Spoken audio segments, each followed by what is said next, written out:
Hello बच्चों, केम छो। I hope सब बहुत बढ़िया होंगे, मज़े में होंगे और सब इंजॉय कर रहे होंगे पढ़ने के साथ साथ। ठीक है, घर पे मस्ती वस्ती कर रहे होंगे। तो आप लोगों के लिए लर्न एंड शेयर पे जीतू भैया आज लेकर आए हैं एक और नया पार्ट। चैप्टर चल रहा है हमारा गति के नियम और यह है इसका 8वां भाग। ठीक है, इससे पहले 7 भाग हम खत्म कर चुके हैं, लेकिन 7वें पार्ट में थोड़ी सी कहानी टूट गई। ठीक है, बीच में ब्रेक हो गई हमारी। ठीक है ना, कि हम क्या कंप्लीट नहीं कर पाए हमारा टॉपिक, क्योंकि लेक्चर लंबा खींच रहा था।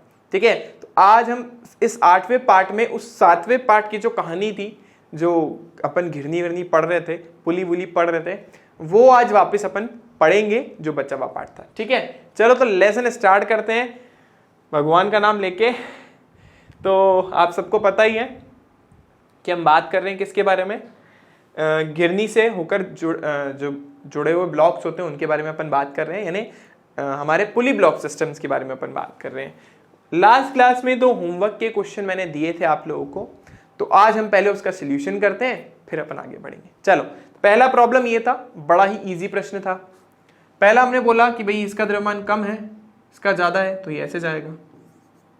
पहले हम इनका एफबीडी बना लेते हैं। 2 किलो वाले का बना लो पहले। तो देखो 2 किलो पे mg लगेगा नीचे, g का मान आप 10 ले लो, तो नीचे लग गया 20 न्यूटन, है ना। 2 × 10 mg की वैल्यू सीधी सीधी। एक नॉर्मल फोर्स लगेगा ऊपर, इसके अंदर तनाव बल लगेगा यहाँ पे, क्योंकि इसकी तरफ तनाव यहाँ पे होगा और इसकी तरफ तनाव यहाँ पे होगा, और वस्तु जाएगी इधर ए त्वरण से। जैसा मैंने आपको बोला था, ये 20 न्यूटन एन को बैलेंस करके बैठा, ये हमारे काम का वैसे भी नहीं है, तो स्किप कर दो, छोड़ दो। हम सीधा सीधा बोल सकते हैं कि टी बराबर किसके हैं, ए के। ये हमारी पहली समीकरण आ गई। इसके लिए बनाते हैं एफबीडी। तो देखो ये हमारा क्या है, 10 किलो त्वरण हमारा, जो 10 किलो था, हमने जी कैसे लिख दिया इसको। अच्छा, यहाँ पे हमने गलती से जी लिखा है, चलो कोई बात नहीं, 10 किलो लिख देते हैं इसको।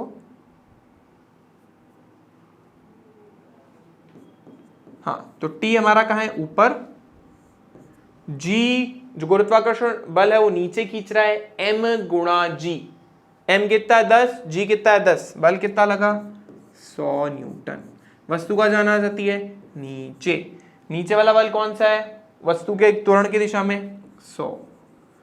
विपरीत बल कौन सा है, टी, और वस्तु का लगने वाला उसके ऊपर कुल बल कितना है 10, और त्वरण कितना है इसका ए। ठीक है, ओहो सॉरी, यहाँ पे गड़बड़ कर दी हमने, यहाँ पे सिर्फ ए लिख दिया हमने गलती से, क्षमा कीजिएगा। हाँ, तो यहाँ पे देखो ए त्वरण से जा रही थी, द्रव्यमान कितना इसका था 2, तो यहाँ पे आएगा 2a। ठीक है ना, गलती से मैंने ए लिख के छोड़ दिया।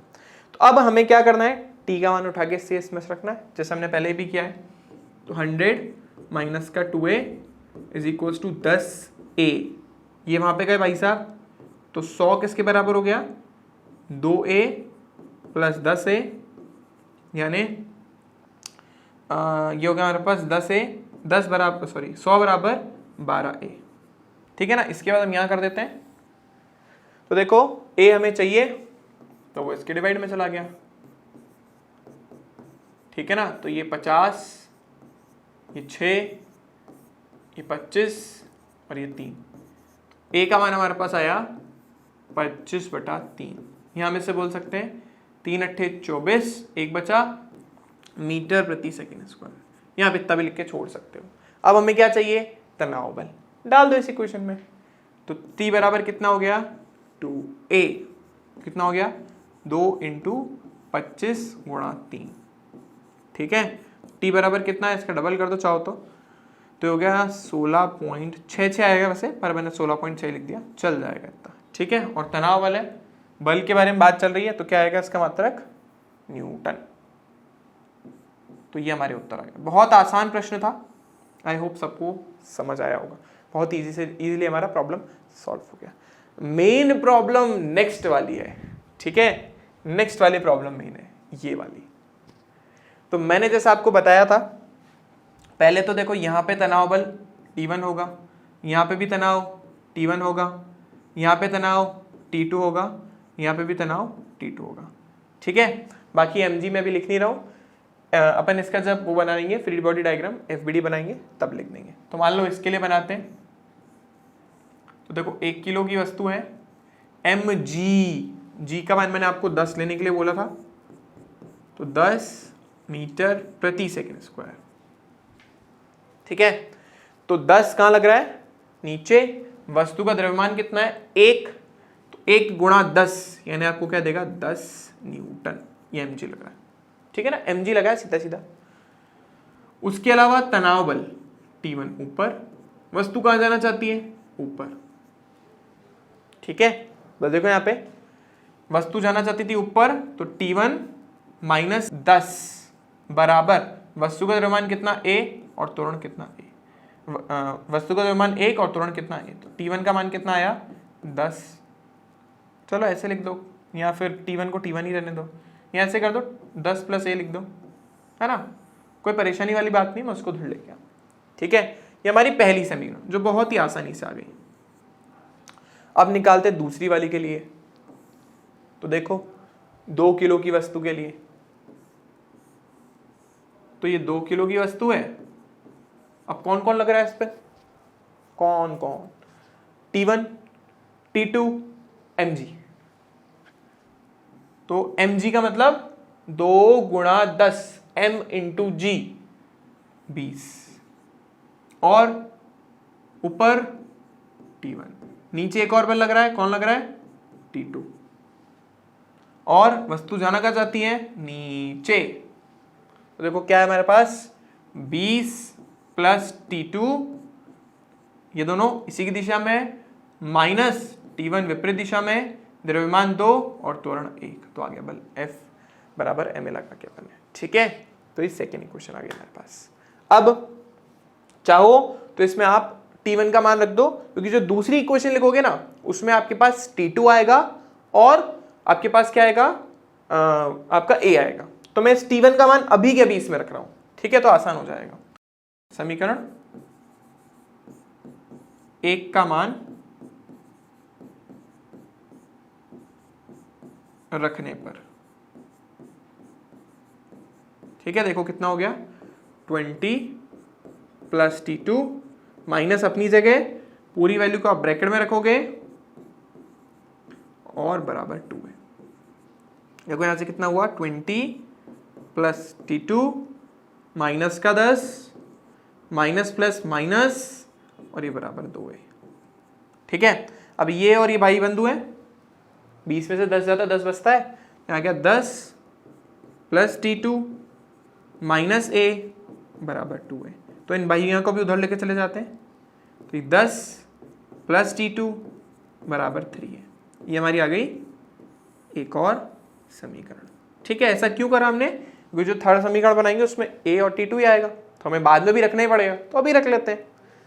अब तीसरी वाली के लिए इक्वेशन बनाते हैं। तो देखो नेक्स्ट पेज पे करते हैं इसको। तो तीसरी वाली जो वस्तु है उसका द्रव्यमान कितना था 3 किलो, तो उस पर गुरुत्वाकर्षण बल लगेगा नीचे mg 3 इंटू 10 30 न्यूटन। T2 कहाँ खींच रहा है इसको ऊपर, वस्तु का जाना चाहती है नीचे ए त्वरण से। ठीक है, तो वस्तु जाना चाहती है नीचे, उसको खींचा जा रहा है T2 त्वरण से, T2 तनाव बल से ऊपर। तो देखो कितना आ जाएगा 30 माइनस T2 बराबर m इंटू ए। क्या बोले अपन m इंटू ए, m कितना है 3 और त्वरण तो यही है, क्योंकि है तो ये पूरा बल ही, और वो किसके बराबर होगा वस्तु पे लगने वाले नेट बल। वो नेट बल कितना लग रहा है वस्तु पे 3 गुणा a, क्योंकि इसी त्वरण से नीचे जाना चाहती है। देखो हमारे पास ये इक्वेशन आ गई 30 माइनस T2 बराबर 3 है। ये हमारी दूसरी इक्वेशन, सॉरी तीसरी इक्वेशन। अब जरा मैं दूसरी को वापस लिख देता हूँ, ये रही। देखो आराम से T2 करता है और दिख रहा है कितना आसान हो गया।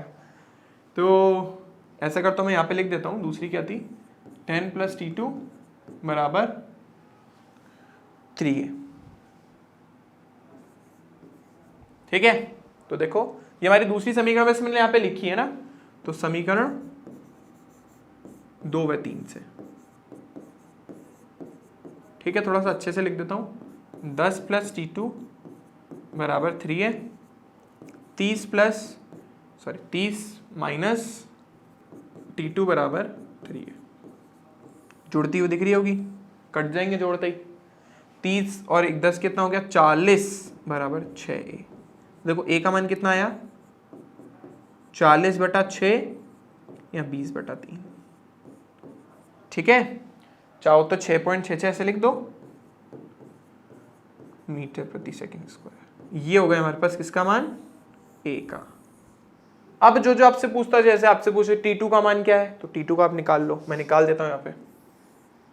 तो T2 के लिए किसी भी एक इक्वेशन में डाल दो, चलो मैं उस वाली में डाल देता हूँ। तो T2 + 10 बराबर कितना था, 3A। T2 अपनी जगह, इस 10 को उधर लेके जाएंगे तो 3A - 10 हो जाएगा। A का मान रख दो 20/3 -10 से कैंसिल। T2 कितना है हमारे पास, 20 - 10 यानी 10 न्यूटन। अब बच्चा कौन, T1। उसको इस वाली क्वेश्चन से ले आते हैं। T1 किसके बराबर है, 10 + A, है ना। T1 किसके बराबर है, 10 + A। अभी A का ये मान रखूंगा ना 20/3, तो फिर वही क्या होगा, एलसीएम बेलसीएम लेना पड़ेगा। तो अच्छा यही कि मैं 6.66 रख दूं।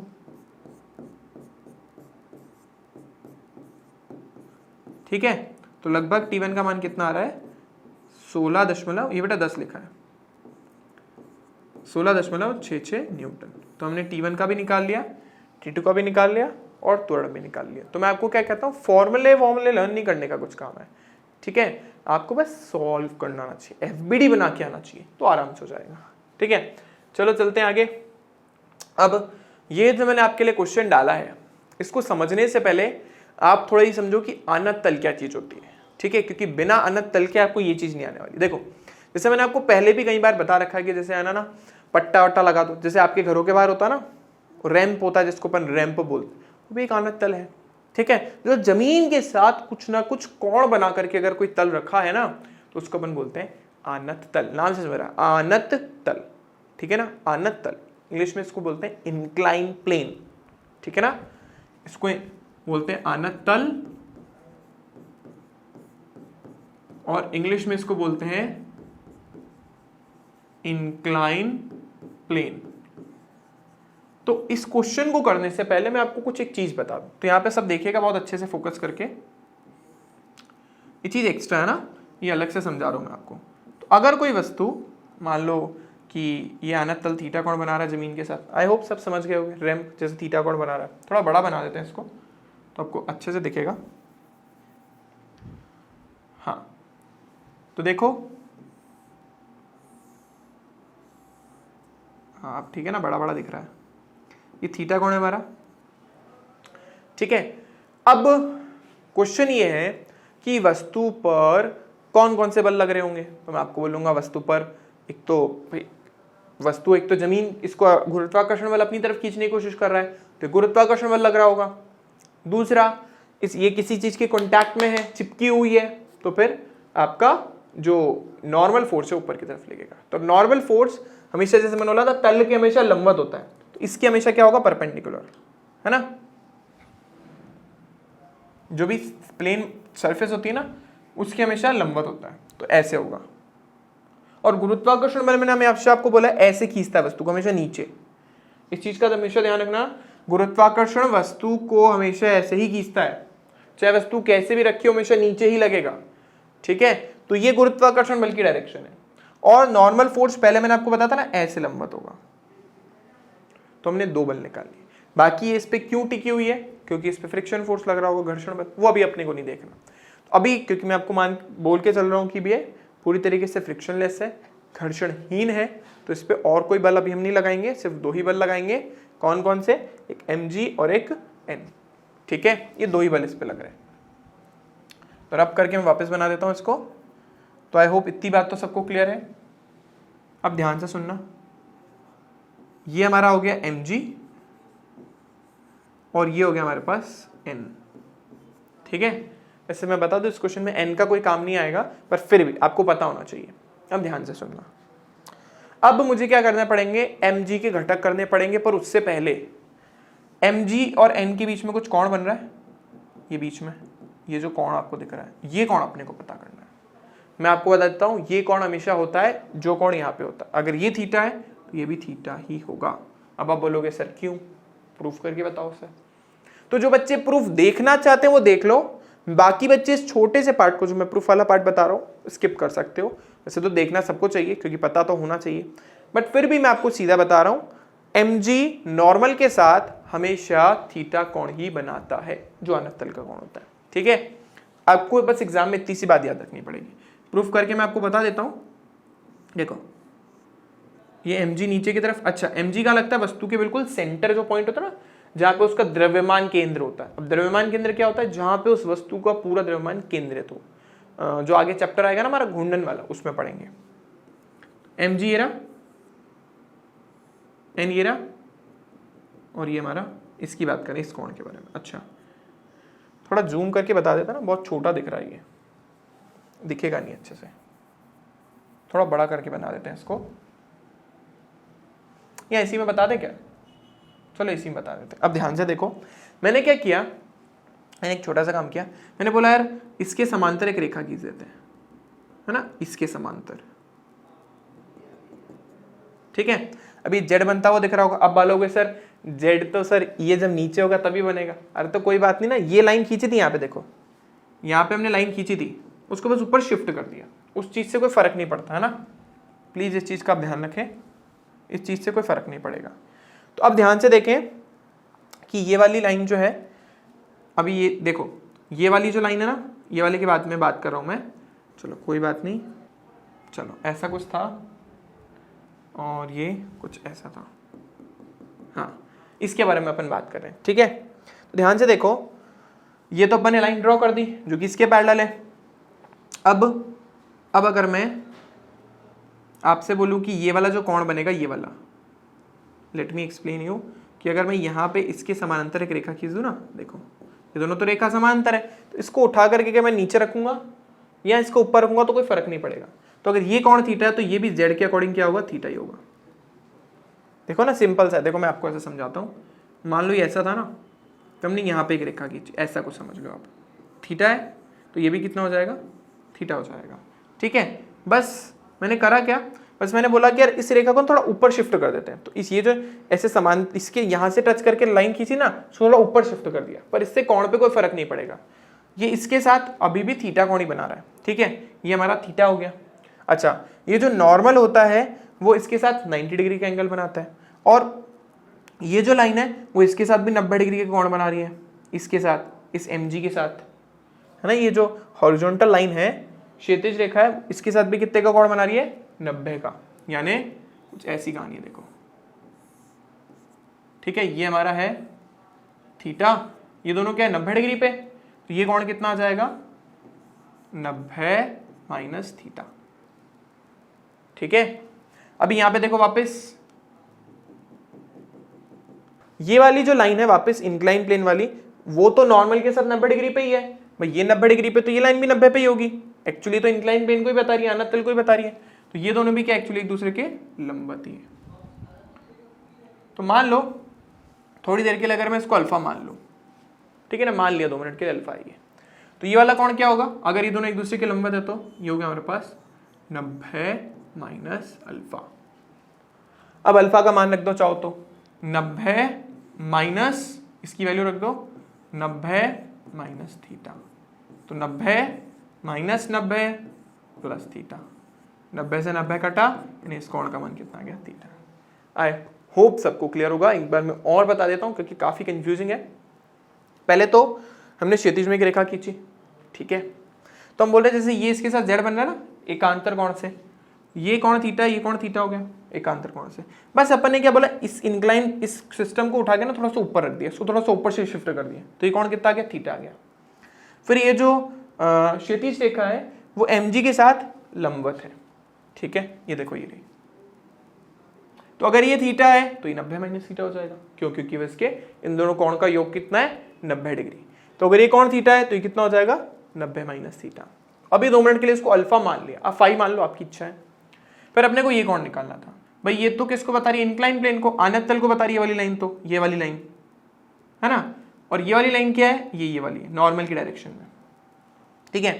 तो अगर ये और भाई ये तो सरफेस है और नॉर्मल तो हमेशा उसके सरफेस की लंबवत होती है, सतह की लंबवत होती है, तो ये दोनों भी क्या हो गई 90 डिग्री। तो ये कोण अगर अल्फा है तो ये बचा हुआ कोण कितना हुआ 90 माइनस अल्फा। बस उस अल्फा की वैल्यू रख दी, समझ आ गया मैं कि कोण कितना है थीटा। ठीक है, ज़्यादा अपने को डिटेल में नहीं जाना, समझना इतना सही है कि जो ये वाला कोण होता है ना, ये जो mg के साथ नॉर्मल बनाता है हमेशा क्या होता है 90 डिग्री। अब मैं बताता हूँ आपको क्या चीज़ काम की है, ये तो अपन ने बोल दी बातें सब। अब अपने को करने हैं mg के घटक। तो मैं इस डायग्राम को वापस बना रहा हूँ नीचे। ये थीटा है, ये वस्तु, ये mg, ये नॉर्मल वस्तु के लंबवत है ना, इस सरफेस के लंबवत है, और mg हमेशा नीचे ही लगता है। ये कोण कितना हो गया हमारा थीटा, कितना हो गया कोण थीटा। अब हमको mg के घटक करते हैं, है ना। घटक किसके होते हैं mg के। तो देखो जिसके साथ कोण बना रहा है हमेशा क्या होता है cos, तो ये वाला घटक क्या हुआ mg cos थीटा। और जो इसके लंबवत हो, अब इसके लंबवत हम यहां लेंगे, पीछे मत ले लेना। यहां क्यों ले रहे हैं हम, यहां क्यों ले रहे हैं, क्योंकि ये बीच में वाला थीटा ना mg, इसलिए ऐसा समझ लो आप। ये क्या हो गया हमारे पास mg sin थीटा। और जब हम किसी चीज के घटक ले लेते हैं तो उसको हटा देते हैं। तो आपका ये जो नॉर्मल फोर्स है ना, जो लंबवत बल है, इसको ये mg cos थीटा बैलेंस करके बैठा है, और वस्तु को नीचे लुढ़काने का काम कौन करता है, mg नहीं करता है, mg sin थीटा करता है। तो mg sin थीटा की वजह से नीचे लुढ़कती है ये, और नॉर्मल फोर्स mg को बैलेंस करता है। ठीक है, आई होप ये सारी कहानी आपको समझ आई होगी, थोड़ी बहुत तो आई होगी। ठीक है, ये कहानी थी आनत तल के बारे में। अब अगर हमें ये समझ आ गया है तो हम इस चीज को यहाँ पे अप्लाई कर सकते हैं। तो अगर कभी भी ऐसा क्वेश्चन आ जाए तो हम डायरेक्टली क्या बोलते हैं कि भाई ये हमारा mg ये रहा, थीटा ये रहा, ये mg cos थीटा है, और ये mg sin थीटा है। अब हमने बोला कि भाई ये mg cos थीटा को तो नॉर्मल बैलेंस करके बैठा है, इसका तो कोई काम ही नहीं है, हमें इन दोनों को तो कोई छेड़ना ही नहीं है, क्योंकि हम बोलते हैं ना जो ऊर्ध्वाधर में सॉरी हाँ ऐसे ऊर्ध्वाधर होते हैं उसका कोई काम नहीं होता, तो ये तो उसको बैलेंस करके बैठा है। लेकिन जो mg sin थीटा ना उसको वो नीचे खींचने की कोशिश कर रहा है। तो इस वस्तु पर जो यहाँ पे रखा हुआ है ब्लॉक, इसको अपन ऐसे समझ गए हो गया आप, एक आनत तल पे यहाँ पे ऐसे वो लगा दी, एक घिरनी लगा दी, पुली लगा दी, वहां से ऐसे वस्तु को लटका दिया। तो अब इस वस्तु पर क्योंकि इंक्लाइन प्लेन पे है तो यहाँ पे इसको नीचे की तरफ खींचा जा रहा है ऐसे, जबकि इस वाले क्वेश्चन के अंदर, इस वाले में पीछे से कोई खींचने वाला नहीं था। अगर कोई खींचने वाला होता तो मैं उसको भी लेता, लेकिन कोई था नहीं अभी। लेकिन इस केस में है, कौन है नीचे की तरफ खींचने वाला, mg sin थीटा। तो इसका डायग्राम वापस पीछे अपन बनाते हैं। देखें आप, ये रहा हमारा ब्लॉक, ठीक है ना, ये इस तरीके से है, ये हमारा m2 हो गया, ये हमारा m1 हो गया। हम मान के चल रहे हैं कि m2 m1 से बड़ा है, ठीक है। इसको ये ऐसे जा रहा होगा, ये त्वरण से ये भी ऊपर जा रहा होगा, ठीक है, क्योंकि उसका द्रव्यमान ज्यादा है। अभी अपन ने क्या बोला, मैंने बोला इसको यहां की तरफ कौन खींच रहा है, m1g sin थीटा, ठीक है, ये हमारे काम का है। इसमें तनाव बल यहाँ पे आ रहा है और वस्तु उधर जा रही है, और उस वाले पे, इस पे तो m2g नीचे सीधा सीधा और तनाव बल ऊपर, ठीक है। बाकी जो हमारा नॉर्मल फोर्स है वो mg को बैलेंस करके बैठा है, और जब किसी चीज के घटक हो जाते हैं तो वो चीज हट जाती है, तो इसके यहाँ पे काम खत्म, ठीक है। तो ये चीज बहुत इंपॉर्टेंट है, ये आनत तल के बारे में आपको समझ आनी चाहिए, ठीक है। जिस बच्चे को नहीं आई है एक बार वीडियो पे पीछे जाना और वापस समझना, क्योंकि ये नहीं आई तो बड़ी परेशानी आ जाएगी, ठीक है। तो बस हम इसका एफबीडी बना देते हैं m1 का। देखो एक तो इधर खींचा जा रहा है इसको m1g sin थीटा से, एक t यहाँ लग रहा है और वस्तु इधर जाना चाहती है, इधर जाना चाहती है तो t को बड़ा मानेंगे यार। तो t माइनस पीछे की तरफ कौन है, m1g sin थीटा, और बराबर वस्तु को द्रव्यमान कितना है उसका m1, और त्वरण क्या है उसका a। तो ये पहला समीकरण हमारे पास आ गया, ठीक है ना। उसका तो बहुत आसानी से दिख रहा है, पर फिर भी FBD बना के हम बता देते हैं। M2 है, नीचे कौन खींच रहा है, M2G, ऊपर कौन लग रहा है, T, और वस्तु जाना क्या चाहती है, नीचे। तो जो नीचे इसकी दिशा में जो बल है वो धनात्मक, विपरीत में ऋणात्मक। M2G minus T is equals to M2A, ये इक्वेशन नंबर 2, ठीक है। तो बस इन दोनों समीकरण को अपन जैसे पहले सॉल्व करते थे वैसे ही करना है, बस यहाँ पे एक साइन थीटा वाला भाई और क्या आ गया, ठीक है। तो आई होप सबको इतनी बात क्लियर हो गई होगी। अब सॉल्व करने का काम आपका ही है, दोनों को जोड़ोगे, कोई न्यूमेरिकल होगा तो हम आपको करा देंगे, ठीक है। तो क्या बोलते हैं, एक क्वेश्चन दे देते हैं आपको होमवर्क के लिए एज यूजुअल। तो देखो हमारा होमवर्क क्वेश्चन आपका, ठीक है। तो मैं आपको क्वेश्चन दे देता हूँ, क्वेश्चन सुन लीजिए। देखो जो वस्तु है वो कुछ इस तरीके से लटकी हुई है, आप सबको पता ही है, ठीक है ना। ये M1 है, ये वैसे ये 2 किलो का ही है, और ये M2 है, ये 3 किलो का है, ठीक है ना। 3 क्या, चलो ज़्यादा बढ़ा देते हैं इसको, 5 किलो कर देते हैं इसको, ठीक है ना। और ये कोण हमारा कितना है, 30 डिग्री। 30 डिग्री जैसे दिख रही है वैसे ज़्यादा दिख रहा है, पर अब समझ लेते हैं। तो आपको यहाँ पे क्या निकालना है, इसमें तनाव बल और ये किस त्वरण से नीचे आ रहा है, ठीक है। तो हमें यहाँ पे T और A का मान आपको निकालना है और कमेंट बॉक्स में कमेंट करना। बहुत आसान है, अगर FBD आ गया तो 2 मिनट में क्वेश्चन हो जाएगा। चलो आगे चलते हैं अपन। अब हम बात करने वाले हैं, अगर कोई दो ब्लॉक जो है आपस में किसी रस्सी से जुड़े हुए हैं और उसे हम किसी बल से खींच रहे हैं तो क्या होगा। अब देखो जैसे 2 ब्लॉक M1 और M2 द्रव्यमान के ना, मान लो जुड़े हुए, जैसे रेल की वो जुड़ी हुई होती है ना आपस में, ट्रेनों के डब्बे, वैसे ही कुछ। अच्छा मैं आपको एक चीज और बता दूं, वो ये है कि जैसे यहाँ पे रस्सी है तो रस्सी पूरी तरीके से तनी हुई है।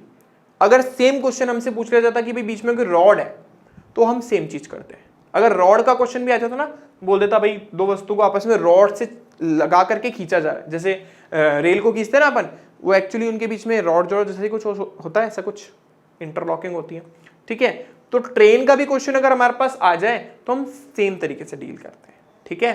तो चाहे रस्सी लगी हो चाहे रॉड लगी हो, दोनों का क्वेश्चन सेम तरीके से सॉल्व होता है, बस शर्ते रस्सी आपकी ढीली नहीं पड़नी चाहिए। अगर रस्सी ढीली पड़ गई तो फिर समस्या हो जाएगी। तो आप इसको खींचिए ऐसे रहे हो कि रस्सी ढीली ना पड़े, ठीक है। ध्यान से सुनना। अगर मैं इसके ऊपर लगने वाले बलों के बारे में बात करूं तो देखो, पहले तो ग्राउंड के कांटेक्ट में है भाई, तो नॉर्मल फोर्स लगेगा उस पर ऊपर, जो हमारा गुरुत्वाकर्षण बल है उसको नीचे खींच रहा है M1G से, और सिर्फ एक T त्वरण से इधर इसको खींचा जा रहा है, और ऑब्वियसली ये पूरा का पूरा सिस्टम उधर जा रहा है, इस पर त्वरण कितना लग रहा होगा, A, ठीक है। तो इसी तरीके से अगर मैं इसके बारे में बात करूं तो देखो, इस पे नॉर्मल फोर्स ऊपर लग रहा होगा और इसको जो है M2G से नीचे खींचा जा रहा होगा, इस पे T त्वरण इधर लग रहा होगा और इस पर एक बल लग रहा है यहाँ पे F, ठीक है। तो इसका भी त्वरण हमारा एक कांस्टेंट एक्सेलरेशन मान लेते हैं, हमारा इधर ही है, ठीक है। तो बस अपने को सेम FBD बनाना है इसका, तो इस M1 का बना लेते हैं। तो M1 देखिए आप, M1 के अंदर ये तनाव T है और नॉर्मल फोर्स है N, एक हो गया M1G, और कौन है, A त्वरण से इधर जा रहा है, ठीक है। तो अब देखो A मुझे पता नहीं है तो मैं इक्वेशन लिख देता हूं। तो देखो y-अक्ष का तो वैसे कोई काम नहीं होता, पर फिर भी मैं आपको बताता हूँ, नॉर्मल फोर्स M1G को बैलेंस करके बैठा है y दिशा में, ठीक है ना। वैसे इनका काम नहीं होता पर फिर भी आपको पता होना चाहिए। इनका काम कब होगा, जब इंक्लाइन प्लेन पे चला जाएगा। इसके बाद देखो, तो सीधा सीधा हम बोल सकते हैं कि हमारा तनाव बल किसके बराबर हो गया, M1A के बराबर हो गया। तो आसान है, तो जैसे पुली पे अपन ऐसे ब्लॉक को लटकाया था ना, वैसे ही कुछ है। इसके बाद देखो उस वाले के बारे में बात करते हैं। उस वाले में देखो, उसका द्रव्यमान हो गया M2, इस पे तो तनाव बल इधर लग रहा है, इसको F बल से इधर खींचा जा रहा है, इस पे M2G नीचे लग रहा है और नॉर्मल फोर्स इस पे ऊपर लग रहा है और ये A त्वरण से इधर चल रही है। दोनों का त्वरण सेम ही होगा। क्यों त्वरण सेम होगा? क्योंकि रस्सी कसी हुई है। अगर रस्सी कसी हुई नहीं होती ना तो फिर त्वरण दोनों का अलग अलग होता। वैसी प्रॉब्लम हमारे नहीं आती है, इसलिए उसके बारे में अपन बात भी नहीं करेंगे। तो क्योंकि रस्सी तनी हुई है इसलिए जो उसका त्वरण है वही उसका भी होगा। ठीक है, जैसे सेम मैंने आपको बताया ना ट्रेन का, उनके बीच में तो रॉड होती है, उनमें कभी ढीलन ये मतलब ढीली तो हो नहीं रह सकती, तो वैसे ही कुछ केस यहाँ पे। ठीक है, तो अभी देखो M2G जो किसको बैलेंस करके बैठा है? नॉर्मल को। ठीक है ना, M2G किसको बैलेंस करके बैठा है? नॉर्मल को। ये तो सीधा सीधा है। और अभी ध्यान से सुनो, वस्तु इधर जाना चाहती है तो F, लेकिन वस्तु को पीछे कौन खींच रहा है? T। तो वस्तु पे लगने वाला कुल बल, उसका द्रव्यमान और ये त्वरण। ये इक्वेशन नंबर 2। अभी इक्वेशन नंबर 1 से T का मान क्या है? M1A। इसमें रख देते हैं, इसको 1 डाल देते हैं। तो अब अपन क्या करेंगे? अपन T का मान इसमें डाल देंगे। ठीक है, चलो डालते हैं। हाँ, तो हमारे पास इक्वेशन क्या है? F माइनस टी बराबर M2A। ठीक है ना, F माइनस टी का मान क्या है? समीकरण 1 में M1A, तो हमारे पास M1A बराबर M2A। क्या चाहिए अपने को? त्वरण। तो ये इधर ले जाते हैं इसको। ठीक है, तो F बराबर कितना हो गया? M1A plus M2A। A common आया, अंदर क्या बचा हमारे पास? M1 plus M2। तो यहां से देखो त्वरण क्या आया? F upon M1 plus M2। ठीक है, आई होप सबको समझ आ गया। अब ध्यान से देखो, एक चीज नोटिस करो। अगर मैं बोल रहा हूं कि एक ही वस्तु है जिसका कुल द्रव्यमान कितना है? M1 प्लस M2, तो एक्चुअली वही हो रहा है। ऐसा क्यों हुआ? क्योंकि रस्सी में जो तनाव था ना वो एक जैसा था, वो खिंची हुई थी।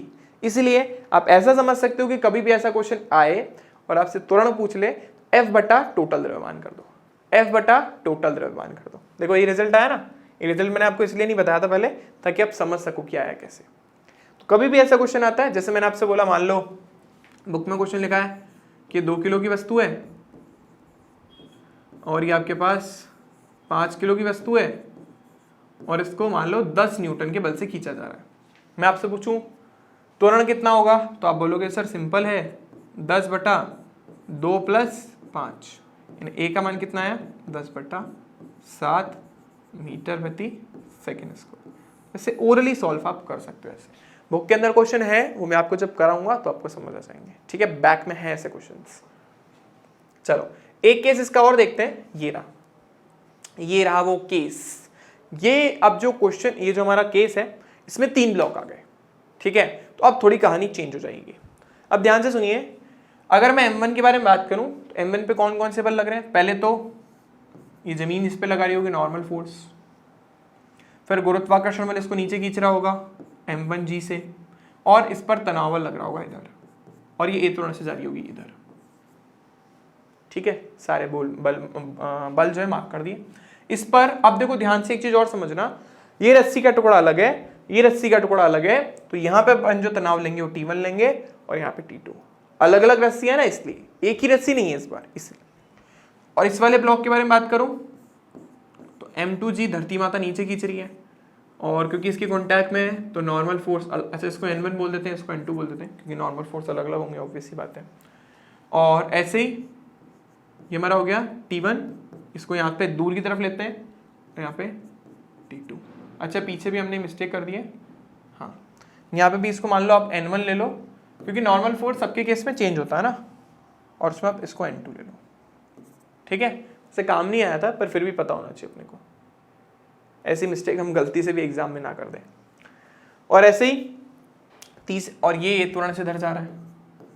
ऐसे इस वाले में देखो M3G नीचे, नॉर्मल फोर्स ऊपर, T2 तनाव बल से इधर खींचा जा रहा है, ऐसे F बल से इधर खींचा जा रहा है, और नॉर्मल N3 ऊपर लग रहा है, ठीक है। बस एक एक का बना देते हैं। इस वाले का बनाओ, देखो FBD M1G ने नीचे खींचा, नॉर्मल फोर्स ऊपर लगा, तनाव बल इसको इधर खींच रहा है और A त्वरण से इधर भी जा रही है। तो ये तो आसान है, देखो कि हमारा y दिशा में M1G जो है वो नॉर्मल को बैलेंस करके बैठा है, उसको संतुलित करके बैठा है नॉर्मल बल को ना, जो हमारा अभिलंब जो बल लगता है उसको बैलेंस करके बैठा है। रिएक्शन फोर्स, प्रतिक्रिया बल भी बोल सकते हैं, उसको M1G बैलेंस करके बैठा है। फिर वस्तु पे इधर कौन सा बल लग रहा है? T1। वस्तु जाना भी इधर ही चाहती है। T1 किसके बराबर आया? M1 into A। ये इक्वेशन हमारे काम की है, ठीक है। आई होप इतनी बात सबको क्लियर है। इसके बाद इसका FBD बना लेते हैं। इसका FBD देखें आप, M2 नीचे क्या लग रहा है? M2G G M2G N2 T1 T2 और ये A त्वरण से इधर जा रही है, ठीक है। तो अगर मैं y दिशा में बोलूँ तो आपको साफ साफ दिख रहा है कि जो N2 है वो किसको बैलेंस करके बैठा है? M2G को, ठीक है। ये तो y दिशा का है, अभी हमारे काम का है नहीं। हम x दिशा के बारे में बात करते हैं। अब वस्तु जाना किधर चाहती है? इधर। तो T1 को कैसा लेंगे? धनात्मक। T1 उसको विपरीत खींचना चाहती है, इसको लेंगे ऋणात्मक। और इस पर कुल बल कितना लग रहा है? द्रव्यमान कितना है? M2, त्वरण कितना है? A, M2A। आगे बढ़ने से पहले मैं एक काम करता हूं, मैं इसका जो मास है ना उसको इधर, मतलब इसकी जो वैल्यू है ना उसको इधर रख देता हूं, आसान हो जाएगा बाद में करने पे। यहां पे लिख देता हूं मैं समीकरण 1 का मान रखने पर। अगर मैं ऐसा करता हूं तो देखो क्या होगा, बहुत इजी हो जाएगा, इसलिए बोल रहा हूं। तो M2 माइनस M1A बाद में भी रखना ही पड़ेगा। तो T2 माइनस M1A बराबर M2A, ये वहां पे गए भाई साहब, T2 बराबर M2A प्लस M1A। तो यहां पे हमारे पास हो गया M2 प्लस M1A, ठीक है। अभी हमारे पास T2 का मान भी आ गया है, पर इसका यूज कहीं ना कहीं कर लेंगे बाद में ना। अब थर्ड ब्लॉक के बारे में बात करते हैं, वो रहा। इसका FBD बनाते हैं। तो देखो M3G नीचे, नॉर्मल फोर्स ऊपर, F बल इधर, T2 भाई साहब इधर और A त्वरण इधर। यहां से भी एक इंटरेस्टिंग फैक्टर निकल के आएगा, देखना अभी। तो बोलेंगे सर इतनी मेहनत क्यों करी हमने। तो यहाँ पे देखो N3 किसको बैलेंस कर रहा है? M3G को। तो आसान है, y दिशा में कर लिया। अब वस्तु जाना कहाँ चाहती है? इधर। इधर के जो बल है उसको धनात्मक लेंगे। F minus T2 equals to कुल बल कितना लग रहा है? द्रव्यमान कितना है इसका? M3 और त्वरण कितना है? A, तो M3A। जैसे को F जो है हमारा किसके बराबर आया? T2 plus M3A। अभी देखो T2 की वैल्यू क्या है?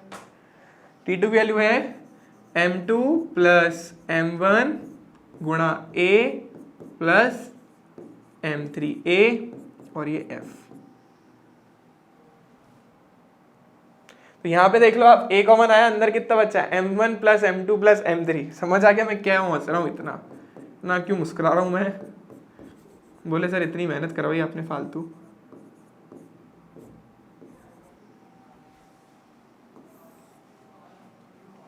तो ये वैल्यू देखो हमारे पास यहां से क्या आया? त्वरण का मान F upon M1 plus M2 plus M3। मैंने तो बोला था हमने इतनी मेहनत फालतू करी नहीं। तो आई होप सबको ये चीज समझ आई होगी कि चाहे 2 ब्लॉक लगाओ, चाहे 3 लगाओ, चाहे 1 करोड़ लगा दो, अगर मुझे इसका त्वरण चाहिए तो मैं बल को कुल द्रव्यमान से क्या कर दूंगा? डिवाइड कर दूंगा। कंडीशन ये है सारी की सारी डोरियां तनी हुई होनी चाहिए। ट्रेन के केस में भी ऐसे कॉन्सेप्ट लगता है। कभी कोई पूछे कि ना ट्रेन जिस त्वरण से जा रही है उसी त्वरण से क्या लास्ट वाला डब्बा भी जा रहा होगा? बिल्कुल जा रहा होगा, अगर हम घर्षण को नेग्लेक्ट कर रहे हैं तो, ठीक है। उसमें भी सेम ही चीज़ लगती है। तो आई होप सबको ये क्वेश्चन, ये टॉपिक समझ आ गया होगा। चलो बच्चों, तो इस क्लास के लिए इतना ही। मिलेंगे आप लोगों से नेक्स्ट क्लास में, और तब तक के लिए स्टे होम, स्टे सेफ और पढ़ते रहो, मस्ती करते रहो, ठीक है। थोड़ी मस्ती भी करो, खेलो कूदो भी, लेकिन 11th क्लास को थोड़ा सीरियसली पढ़ लो, ठीक है। तो फिजिक्स बड़ी परेशानी देगी आगे। चलिए बच्चों, thank you for watching this video. और अगर वीडियो अच्छा लग रहा है तो प्लीज़ शेयर करना, लाइक करना, एक जो होमवर्क दिया है उसका आंसर कमेंट भी कर देना, और अगर कोई प्रॉब्लम आए तो नाम टैग करके आप कमेंट भी कर सकते हो। चलो, bye bye to all of you.